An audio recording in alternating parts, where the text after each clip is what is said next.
오늘은 로마서 7장을 읽습니다. 우리 로마서 6장은 죄와 육체의 관계, 로마서 7장은 죄와 우리 마음의 관계, 그 죄의 고민 갈등 속에서 이것을 8장에서는 죄와 성령의 관계로 해결을 합니다. 이 죄 가운데서 사도 바울의 탄식 같은 고백입니다. 24절 말씀 우리 함께 읽습니다. 오호라 나는 곤고한 사람이로다. 이 사망의 몸에서 누가 나를 건져내랴. 아멘. 나는 곤고한 사람이로다. 이 곤고하다는 단어, 우리가 한글 새번역 또 현대인 공동번역 성경에서는 비참한 이렇게 번역합니다. 그러므로 오호라 나는 비참한 사람이다. 우리가 이 로마서 7장을 해석할 때 다양한 해석들을 우리가 찾아볼 수 있습니다. 과연 이 사도 바울이 예수를 영접하기 전에 이 고백을 했을까?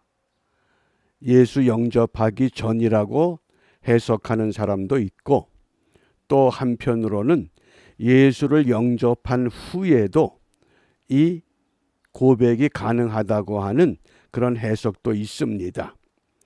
또 어떤 학자는 유대인이다, 이방인이다 이렇게도 구분합니다. 그런데 우리가 로마서 7장을 읽어보면 사도 바울이 다메섹 도상에서 예수님을 영접한 후에, 그리고 그 죄의 문제를 해결하기 위해서 얼마나 심각한 고민을 했는가. 도저히 이 죄에서 벗어나지 못하는 자신의 모습, 그것을 오늘 이렇게 고백한 겁니다. 오호라 나는 곤고한 사람이로다. 나는 참 비참한 사람이다. 이 사망의 몸에서 누가 나를 건져내랴. 우리가 역사를 예수님을 기준으로 기원전 BC와 기원후 AD로 구분하는 것처럼 사람의 일생도 우리가 예수님을 기준으로 BC의 인생이 있고 AD의 인생이 있다고 설명합니다. 우리의 삶 가운데 BC의 인생이라고 하는 것은 예수님을 믿기 전, 예수님을 영접하기 전, 예수님을 알기 전 죄악된 삶의 세상에 우리의 모습일 겁니다. 그러면 AD라고 하는 예수님을 믿었습니다. 예수님을 영접했습니다. 예수님을 알았습니다. 그러면서도 여전히 우리가 죄에 사로잡혀 있다고 하는 것을 생각하면 어떤 고백을 가능합니까? 나는 죄에서 자유함을 얻었다. 물론 우리가 아담으로부터 물려받은 원죄라고 하는 것은 분명히 해결을 했습니다. 그런데 내가 내 삶을 통해서 내 생각으로, 내 말로, 내 행동으로, 내 습관으로 나도 모르게 또 죄를 범하는 그런 초라한 모습을 우리가 생각하면 오늘 이 고백이 분명 오늘 사도 바울이 다메섹 도상에서 예수님을 영접하고 만났지만은 나는 참 공고한 사람이구나. 나는 참 비참한 사람이구나. 이 사망의 몸에서 누가 나를 건져내겠느냐. 그런 탄식인 것 같습니다. 우리가 그런 탄식, 그런 절망을 지금 갖고 있다고 하면 오늘 이 말씀을 통해서 하나님이 우리에게 무엇을 말씀하려고 하시는가? 우리 시편 18편 27절 말씀 우리 함께 읽습니다. 주께서 곤고한 백성은 구원하시고 교만한 눈은 낮추시리이다. 아멘. 우리가 이 곤고한 백성, 오호라 나는 곤고한 사람이로다, 나는 비참한 사람이로다, 이렇게 탄식하며 절망할 때 하나님은 그 백성을 구원해 주신다고 약속했습니다. 그러나 그런 탄식, 내가 이제 예수를 믿고 예수를 영접했기 때문에 어떤 죄도 나를 이기지 못한다, 그렇게 교만하게 살면 하나님은 반드시 낮추시겠다는 겁니다.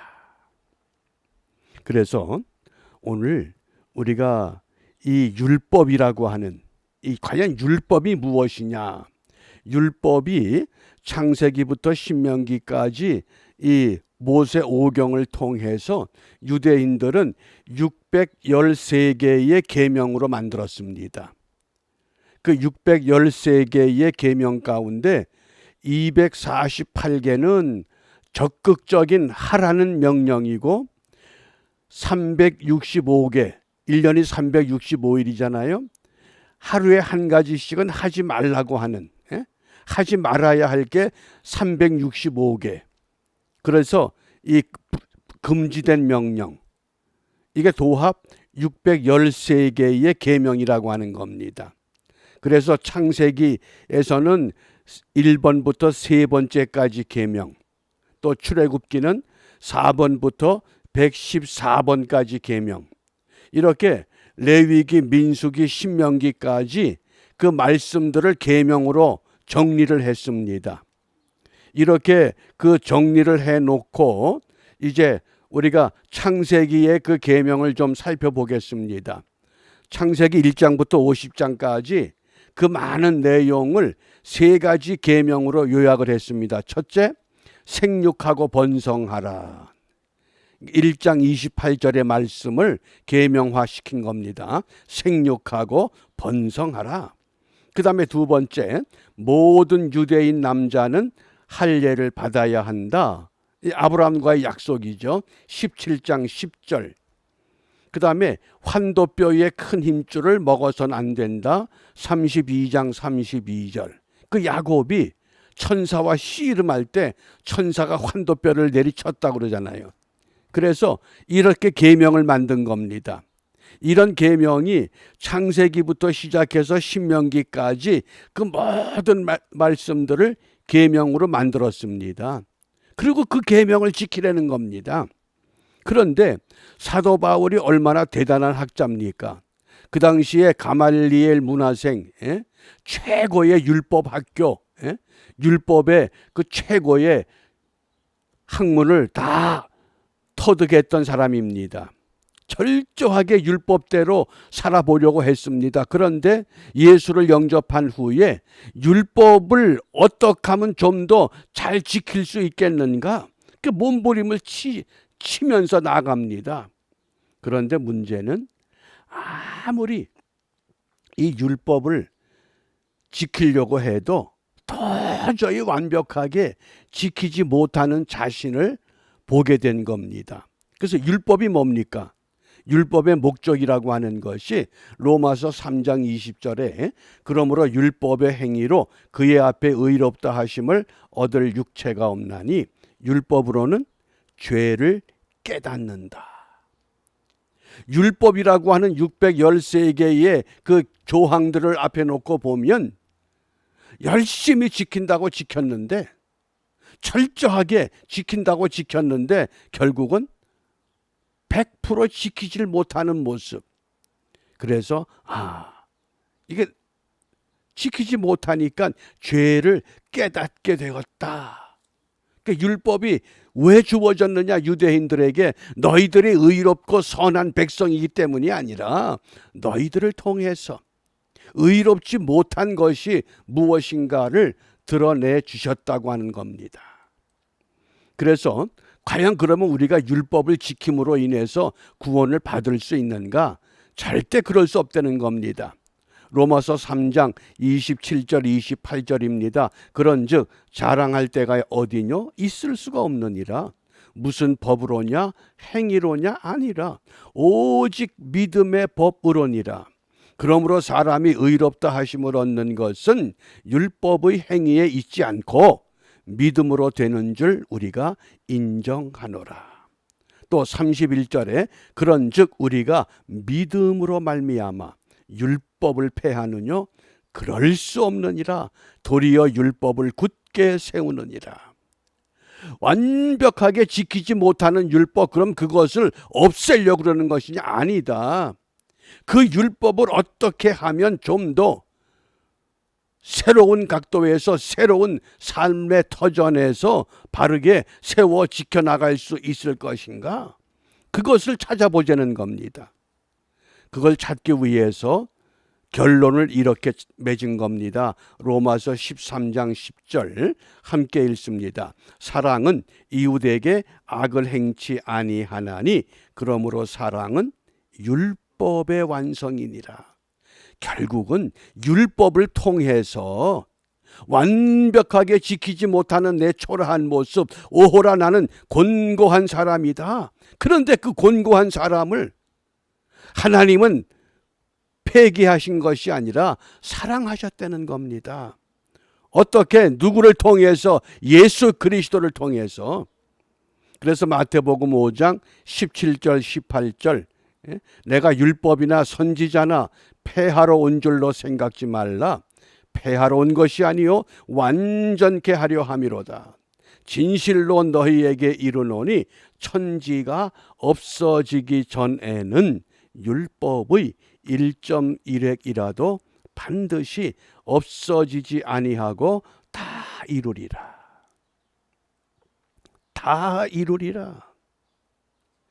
그래서 이 예수님을 통해서 내가 율법은 완벽하게 지키질 못하지만은 이 예수님을 통해서 율법이 완성되는 것을 깨닫게 되었다고 하는 겁니다.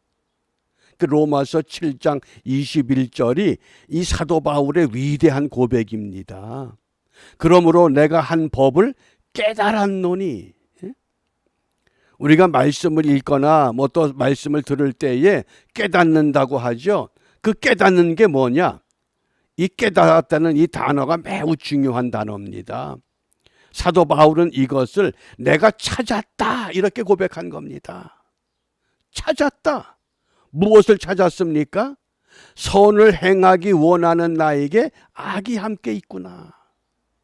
내가 선을 하기를 원하는데도 여전히 이 악이 나를 놓아주질 않는다고 하는 것, 그걸 찾았다는 겁니다.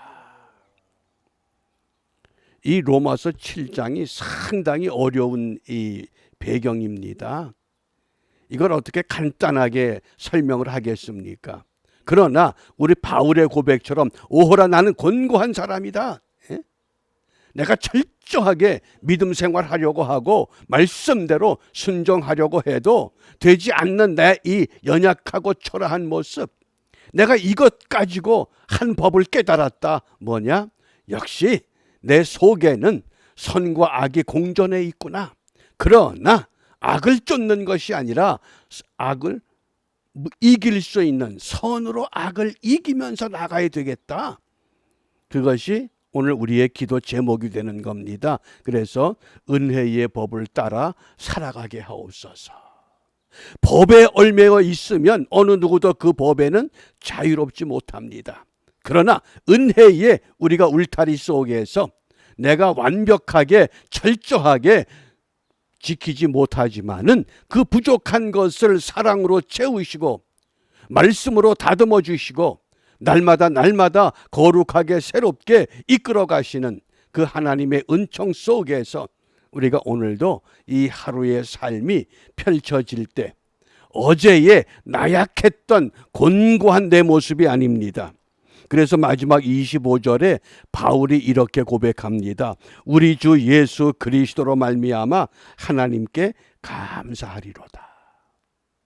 곤고한 백성이, 비참한 인생이 하나님의 은혜, 하나님의 사랑으로 그 발판을 딛고서 한 단계 올라섰다는 겁니다. 하나님 감사합니다. 우리가 잘 아는 항상 기뻐하라, 쉬지 말고 기도하라, 범사에 감사하라. 이 말씀 누구나 다 기억하고 있죠. 그런데 다른 건 몰라도 613개의 계명은 모르더라도 이 세 가지를 정말 내 삶을 통해서 철저하게 100% 완벽하게 지키고 있습니까? 이것도 안 되는 겁니다. 항상 기뻐하라, 쉬지 말고 기도하라, 범사에 감사하라. 이것조차도 못하는 것이 우리 인생의 모습입니다. 아, 내가 이제 찾았다. 이제 깨달았어. 왜? 이걸 알고 있어도, 예수를 영접했어도, 예수님을 믿어도, 말씀대로 순종하려고 해도 여전히 선과 악이 공존해 있구나. 그렇지만 나는 선을 행하고자 하겠다. 선으로 악을 이기겠다. 뭡니까? 은혜의 법을 따라가야 되겠다. 그러면서 우리가 이런 은혜를 우리만 누리는 것이 아니라 우리 수요일 특별히 북한의 정치범 수용소에 수감되어 있는 한 20만 명의 그 양심수들, 우리가 그 수용소 문이 속히 열려질 수 있기를 위해서 기도하면서 지금도 예수 때문에 핍박받고, 예수 때문에 굶주리고, 예수님 때문에 매를 맞는 그런 형제들이 있다고 하는 것 우리가 잊지 마시고, 오늘 우리에게 주어진 이 신앙의 자유, 신앙의 은총, 우리가 좀 더 확실하게 곤고한 이 탄식을 통해서 하나님 앞으로 더 가까이 나아가는 복된 하루가 이루어질 수 있기를 바랍니다. 기도합니다. 은혜로우신 아버지 감사합니다. 오호라 나는 곤고한 사람이로다. 사도 바울의 비참한 고백처럼 저희들도 이러한 고백밖에는 주님 앞에 할 것이 없습니다. 비옵기는 비참한 인생들, 비참한 사람들 아버지 이대로 버려두지 아니하셨고, 우리 주 예수 그리스도를 통하여 하나님의 사랑으로, 은혜로, 말씀으로, 성령으로 우리를 붙잡아 주시니 감사합니다. 이 은혜 힘입어 오늘도 주님과 동행하는 일에 성공하기를 원하고, 특별히 북녘 땅의 정치범 수용소에 갇혀 있는 20만 명의 수많은 영혼들, 저들을 긍휼히 여겨 주시사 그 문을 속히 열어 우리와 같은 신앙의 자유를 갖고 하나님 찬양하며 마음껏 주님 앞에 다가까이 나아가는 은혜가 이루어질 수 있도록 축복하여 주시옵소서. 예수님 이름으로 기도합니다. 아멘.